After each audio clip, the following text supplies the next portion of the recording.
बिस्मिल्लाहिर्रहमानिर्रहीम सल्लल्लाहु अलैहि हबीबी सैयदना मोहम्मद अलैहि वसल्लम। मोहम्मद नज़ीर खान चौधरी परवेज़ इलाही तहरीक इंसाफ क्यों ज्वाइन करना चाहते हैं, उनका सियासी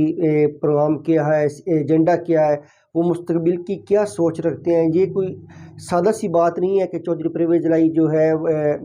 कि उनको कोई ज़रूरत है तहरीक इंसाफ को ज्वाइन करने की। ये एक बहुत बड़ी प्लानिंग है, बहुत बड़ा गेम प्लान है, जिसकी वजह से चौधरी परवेज़ इलाही जो है वो तहरीक इंसाफ को ज्वाइन करना चाहते हैं। ऐसा बिल्कुल नहीं है कि चौधरी परवेज़ इलाही जो है वो तहरीक इंसाफ के कोई मरहून मिन्नत हैं या उनको तहरीक इंसाफ की ज़रूरत है, ऐसा बिल्कुल भी नहीं है। तो फिर वो तहरीक इंसाफ क्यों ज्वाइन करना चाहते हैं, क्या मजबूरी है, क्या ज़रूरत है उनकी तहरीक इंसाफ को ज्वाइन करने की। तो ये एक अगर इसको बगौर जायज़ा लिया जाए, डीपली स्टडी किया जाए, तो ऐसा यही लगता है कि ये बहुत बड़ी लंबी प्लानिंग है, एक बहुत बड़े गेम का हिस्सा है कि उनका जो फैसला करना कि वो जो तहरीक इंसाफ है उसको ज्वाइन करना चाह रहे हैं। इसके मल्टीपल रीज़न्स हैं, लेकिन जो रीज़न्स हैं वो सब कॉमन है, लेकिन इसकी एक बहुत और भी कि अहम रीज़न है जिसकी वजह से वो तहरीक इंसाफ ज्वाइन करना चाह रहे हैं। जो कॉमन रीज़न्स हैं जिसकी वजह से उनको ज़रूरत पड़ी है तहरीक इंसाफ ज्वाइन करने की, एक तो ये है कि वो अगली टर्म में भी वज़ीर आला पंजाब मुंतखब होना चाहते हैं, पंजाब की वज़ारत आला जो है अपने पास रखना चाहते हैं और इमरान खान को कन्विंस करना चाहते हैं कि वो दोबारा भी इमरान खान के जो उम्मीदवार हों वज़ारत आला के लिए, पंजाब के लिए, तो वो चौधरी परवेज़ इलाही हों और जो इमरान खान जो है बड़ी आसानी से जो है चौधरी परवेज़ इलाही को जो है वज़ीर आला मुंतखब करवा दें। जो एक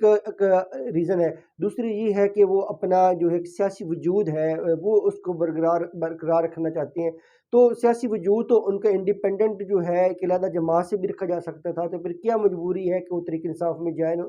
तहरीक इंसाफ ज्वाइन करना चाह रहे हैं। काफ लीग तो जम नहीं हो सकती क्योंकि काफ लीग के तो सरबराह जो है वो चौधरी शुजात हुसैन है। तो फिर क्या मजबूरी आन पड़ी है चौधरी परवेज़ इलाही को, क्या उनका बाप बेटे की प्लानिंग है, वो बाप बेटा क्या सोच रहे हैं। जो बगौर जायज़ा लिया है, इसका डीप एनालिसिस किया, तजिया किया, तो इस वक्त जो है इमरान खान के बाद जो अहम पोलिटिकल फिगर है पाकिस्तान तहरीक इंसाफ में, वो है शाह महमूद कुरैशी। अगर अल्लाह न करे दुआ गो है कि अल्लाह ताला इमरान खान को लंबी सेहत वाली ज़िंदगी दी। अगर इमरान खान को कुछ होता है तो हो सकता है कि फिर जो वो गैप होना है, वो जो सब कुछ पूरी जमात है वो उसको शाह महमूद कुरैशी ही हाईजैक ना कर लें। तो फिर वो शाह महमूद कुरैशी साहब जो है असद उमर इस कैपेसिटी में नहीं है कि इमरान खान की गैर मौजूदगी में जो है वो पार्टी को चला सकें या मेम्बरान जो है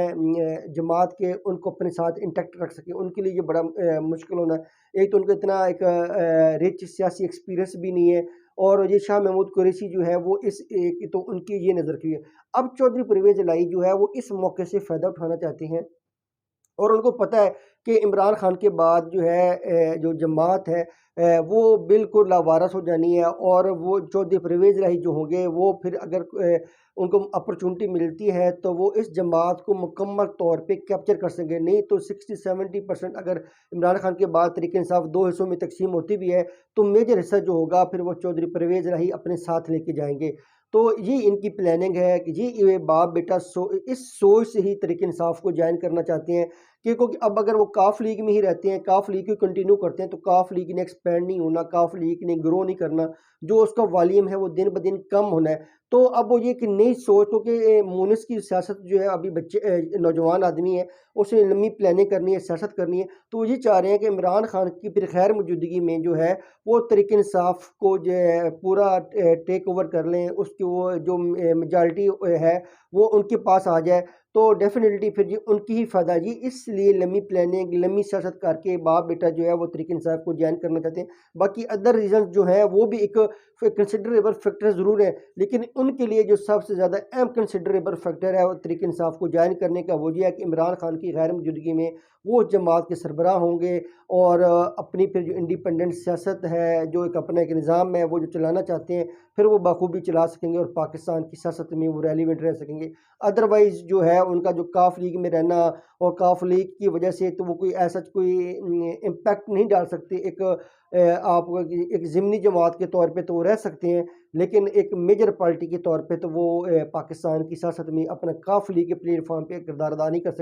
सकते। तो इसलिए अब उनके लिए बड़ा ज़रूरी है कि तहरीक इंसाफ में ज्वाइन करें, तहरीक इंसाफ के जितने मेम्बरान हैं उनको अपने साथ मिलाएं, उनसे कन्वर्सेशन करें, इंटरेक्शन करें फिर इमरान खान को अल्लाह ताला सेहत दे, अगर कुछ ऐसा होता है कि इमरान खान की गैर मौजूदगी हो जाती है तो फिर वो तहरीक इंसाफ के सरबराह भी बन सकते हैं, तहरीक इंसाफ को लीड भी कर सकते हैं, क्योंकि अदरवाइज़ फिर शाह महमूद कुरैशी जो है उनके पास एक बड़ी ही गोल्डन अपॉर्चुनिटी है। वो सारा कुछ जो है फिर वो टेक ओवर कर लेंगे और पार्टी के ऊपर जो है उनका कब्ज़ा भी हो जाएगा और एक वो एक अहम पोजीशन भी आ जाएंगे। लेकिन जो है फिर चौधरी ने भी ये सोचा है कि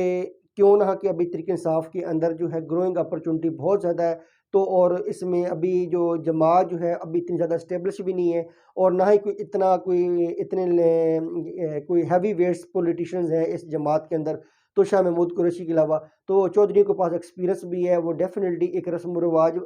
रखने वाले, एक मेल जोल तल्लुकात रखने वाले लोग हैं। तो डेफिनेटली फिर इमरान खान की गैर मौजूदगी में अगर शाह महमूद कुरैशी जो है उनके हाथ पे बैत नहीं करते, चौधरी परवेज़ इलाही और चौधरी मुनीस इलाही के हाथ पे, तो फिर डेफिनेटली अगर तहरीक इंसाफ के 2 हिस्सों में तकसीम होती भी है तो ज़्यादा हिस्सा जो फिर है वो चौधरी परवेज़ इलाही के हिस्से में आएगा और पंजाब की सियासत में, फिर पाकिस्तान की सियासत में फिर वो अपना अहम किरदार अदा कर सकते हैं। पाकिस्तान ज़िंदाबाद।